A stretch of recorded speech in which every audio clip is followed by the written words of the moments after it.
Hello there, good morning and welcome to Superscreen News R10, broadcasting to you live from Lagos. I am Blessed Omonose. The President, Muhammad Buhari, has signed the Not Too Young to Run bill into law. The bill was signed into law at the Council Chamber of the Presidential Villa, Abuja, 2 days after he promised to do so. The law reduces the age qualification for President from 40 to 30, Governor from 35 to 30, Senator from 35 to 30, House of Representative membership from 30 to 25, and the House of Assembly membership from 30 to 25. You will recall that the National Assembly had passed the bill last year, altering the Constitution to reduce the constitutional age requisition for President, Governor, House of Reps, and State House of Assembly membership.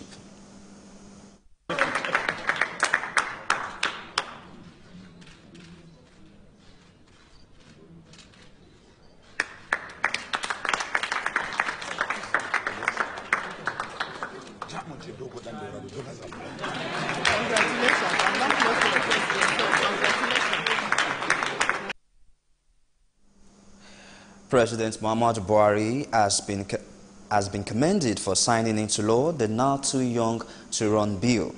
Legal practitioner Onyekachi Ubani, who gave the commendation in Lagos, also tasked Nigerians on the need to demand an official undertaking from aspirants vying for political office in 2019 election.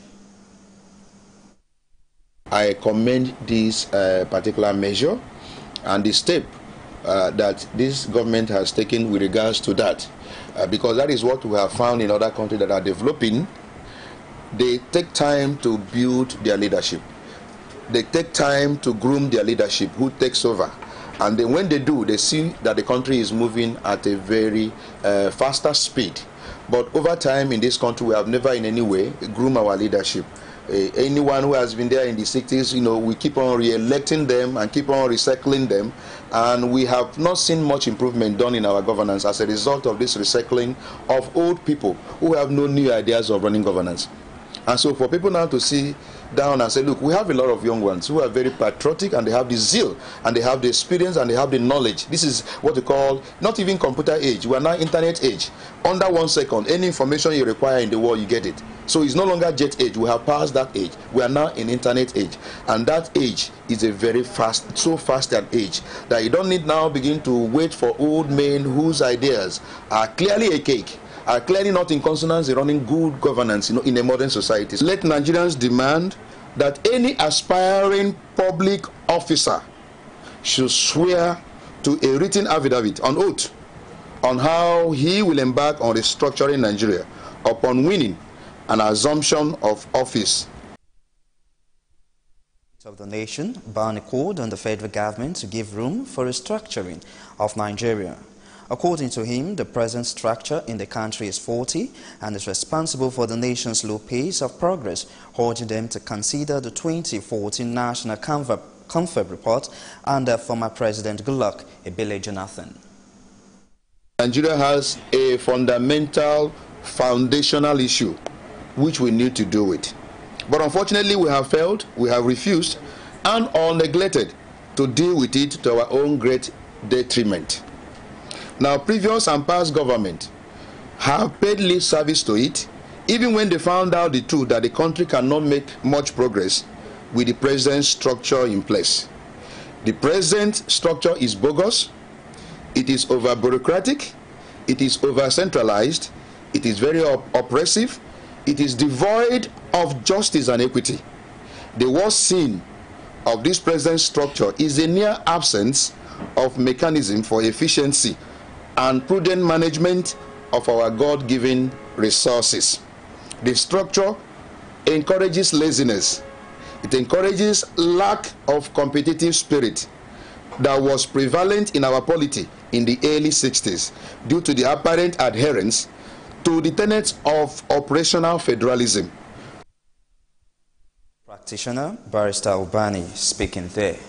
Now, ahead of the 2019 election, as President Muhammadu Buhari signed into law the Not Too Young to Run bill, some Nigerians have expressed varied reactions on the choice of candidates to lead the nation ahead of 2019 elections. They expressed the view in an interview with Superscreen Tolu Ojeme. A report is presented from our studio.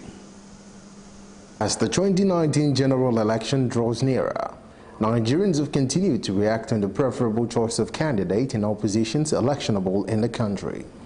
Over the years, Nigerians have elected leaders above 50 years of age, a trend which many see as restricting and unhealthy to a democratic system of government and its tenets.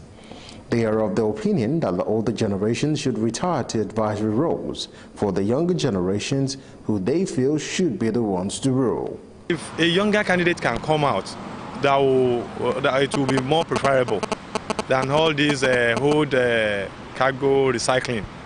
That is because some of them have been ruling this country since 1960 or 1965, and when you still see their name being mentioned over and over again, and their input has not been felt by the masses and by the populace, the nation is going backward instead of moving forward. I would like if we can have the younger ones, because these older elderly ones in our midst, 70 years running the government of a nation, my dear, it's not helping us here. The younger one, we have a vibrant leaders in Nigeria, well-articulated ones that can stand to move things forward, to run democracy. I don't know what you mean by people, younger people coming in. The younger people are among the people that looted the money. There are older people. So if there's anybody that is good, who can do it, that's what we want right away. I would prefer the younger ones to come out, because these old people, they've been our leaders for a long time. They've been the one running the country, and even, I would say, since 1960 we got our independence, things are getting worse. They also complained about the hardship and corruption witnessed in the past and present administration and called on government to address the situation. It started getting worse till the period when Babangida came into power. Yeah. He was the one that really finished Nigerian economy. Obasanjo came in thinking there will be improvement. You can see the electricity. There is no improvement. No, Buhari is worse.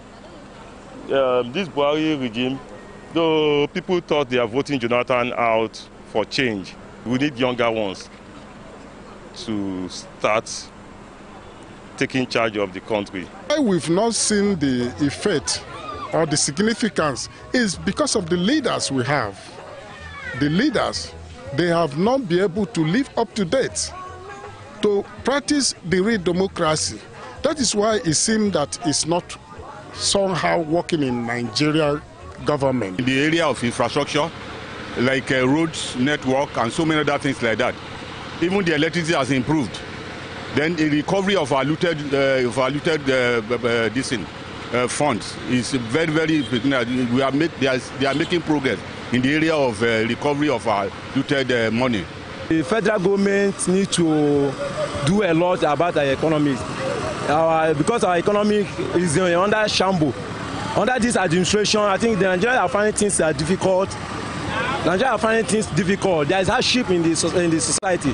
It is worthy to know that in his Democracy Day speech, President Muhammadu Buhari promised to sign the Not Too Young to Run bill, a bill set to reduce the age limit to contest key positions in Nigerian politics. Hopes are high that the coming days will prove vital in the quest to have young people rule and correct the wrongs in the areas the old has failed. Away from that now to security matters. National Security Advisor Babagana Mugono has appeared before the Senate over proliferation of arms in the country. Mugono briefed the Senate over the state of insecurity in the nation, said the meeting ordered for an increase in funding for the country's security apparatus. The Senate at a closed committee of the whole received brief from the National Security Advisor on the proliferation of dangerous firearms, spate of killings by terrorists and kidnapping of hoodlums across the country. He answered questions from distinguished senators bordering on security insurgents, terrorism, kidnapping, coordination of the security agencies, and in general killings in the country. Thereafter, we directed that he submits a funding request similar to other head of security agencies that had come before us, and also submit consideration for where relevant amendments to existing laws involving security agencies needs consideration. Senate President Bukola Saraki speaking there. Senator representing Kogi West, Dino Melaye, has asked President Muhammadu Buhari to apologize to the National Assembly over what he described as an insult to its members. Melaye, who was reacting on the president's comments about the lawmaker, said the president claimed he does not know what many of the legislators are doing in the House. He, however, claimed that the statement issued by the president to the National Assembly is demeaning and thus demand an apology. The president in the presidential villa, while addressing a delegation of the Buhari campaign organization, said he doesn't know what we are doing in the National Assembly. He said that some of us have been in the National Assembly for over 10 years and we have nothing to show for it. And I felt this statement, Mr. President, is not only unpresidential, but it's an assault on my person and the institution of the National Assembly, where I am proudly a member. Mr. President, such derogatory statements and insult on the National Assembly should not be allowed to go unnoticed. So I want to say that the National Assembly have been carrying out our functions in accordance to the provisions of the 1999 Constitution and all our extant laws. So I want to call that Mr. President Muhammadu Buhari for using this unparliamentary, unpresidential, unconstitutional language in the National Assembly, apologize to the National Assembly. I call on him to apologize to the National Assembly for using such a language, and that is where most of the appointees draw their inspiration from. That is why they disregard this National Assembly and even refuse to accept summons. Melaye was also quick to condemn the present leadership of the Nigeria Customs Service, saying the rank of the Controller General of Customs should be in uniform. Where heads of parastatals, ministries and agencies of government will continue to involve themselves in politics when by their calling, by their oath of office, they are not supposed to. Finally, I repeat again, the Nigerian Customs is a paramilitary organization. The Controller General of Customs is a rank. If he were wearing his uniform like I proposed earlier, he wouldn't have led the Buhari organization to meet with the president. So we must discourage such acts before we begin to see the Chief of Air Staff calling the slogan of a political party. Senator Dino Melaye speaking there. The former Minister of Mines and Steel Development, Kayode Fayemi, is expected to arrive at Ekiti State today for commencement of his governorship election campaign. Fayemi, who resigned as a minister on Wednesday, is the All Progressive Congress APC candidate in the July 14 governorship election in Ekiti. In a statement issued by Fayemi campaign office, signed by Wole Olujobi, the former minister will be received at the Akure airport by party leaders from the onward journey to Ekiti. The former governor will also stop at the party secretariat in Ado-Ekiti and other designated places in the state capital to address the people before traveling to Isan for a reception that will herald the commencement of the campaign for the poll.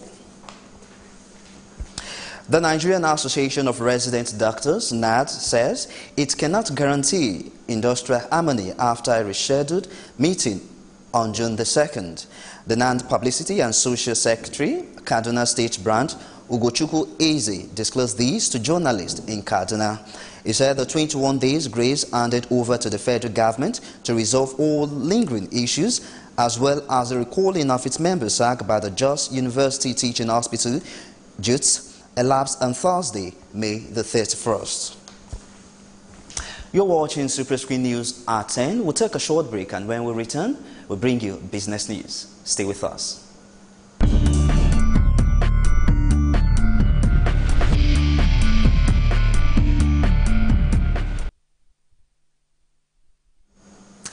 Glad to have you back. And on the world of business, the Senate has confirmed 4 out of the 5 nominees sent by President Muhammadu Buhari as non-executive directors of the Board of Central Bank of Nigeria to the National Assembly.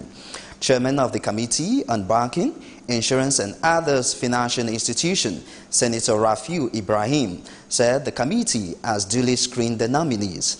Ibrahim noted that the committee was inundated with petitions against the 5th nominees, Dr. Abdul Abubakar, saying he has not been cleared. In his remarks, Senate President Bukola Saraki charged the newly confirmed non-executive directors of the board of the Central Bank of Nigeria to work towards upliftment of the economy. The Senate and the Committee of the Whole considered the report of the Committee on Banking, Insurance and Other Financial Institutions and other on the screening of the Mr. President nominees for appointment as non-executive director for the Board of Central Bank of Nigeria and approved the nomination of 1. Professor Umu Ahmed Jalingo, Professor Justina Indenachukwu, Professor Mike Obadan, and Adela Adetunji as non-executive director of the Board of Central Bank. Nomination of Mr. Abdul Abubakar referred to the committee for further legislative action. Is this a true reflection of what transpired in the Committee of the Whole? President Muhammadu Buhari has formally accepted the disengagement of the Deputy Governor in charge of operations at the Central Bank of Nigeria (CBN), Adebayo Adelabun, with effect from July 15, 2018. According to a statement from the Apex Bank, Adelabun formally assumed duty as Deputy Governor at the CBN on April 9, 2014. He served at different times as Deputy Governor in charge of financial system stability, corporate services and operations before he tendered his letter of disengagement. In a letter dated May 24, 2018 and signed by him, President Buhari thanked Adelabun for his services to the country and wished him the best in his future ambitions. And still on business, Minister of Finance Kemi Adeosun says the International Monetary Fund (IMF) is not worried over Nigeria's debt profile. Adeosun said the country has enough capacity to repay its debt obligation estimated at 21.7 trillion naira. She said the government is not worried about the country's rising debt profile as the debt to gross domestic product ratio is still low compared to other countries. Adeosun also said the federal government is working very hard on the country's debt service cost and revenue collection. The Federal Airport Authority of Nigeria, FRAN, says in a bid to avoid the emergence of the dreaded Ebola virus in the country, it has detected and picked over 95% of the travelers who had high fever as they traveled through the Nnamdi Azikiwe International Airport, Abuja. The head of medical, FAN, Adamu, disclosed this during a media tour of the Abuja airport, where passengers and crew members on board Emirates Airlines, including the Minister of State for Aviation, Adi Sirika, were screened with the terminal camera and hand temperature detector. Adamu said in conjunction with other agencies of government at the airport, it has established a public health emergency contingencies plan at the Nile and other key international airports in the country in order to effectively guard against the disease. If you're just joining us, this is Superscreen News R10. We'll take another short break, and when we return, we'll bring you other news. Join us again.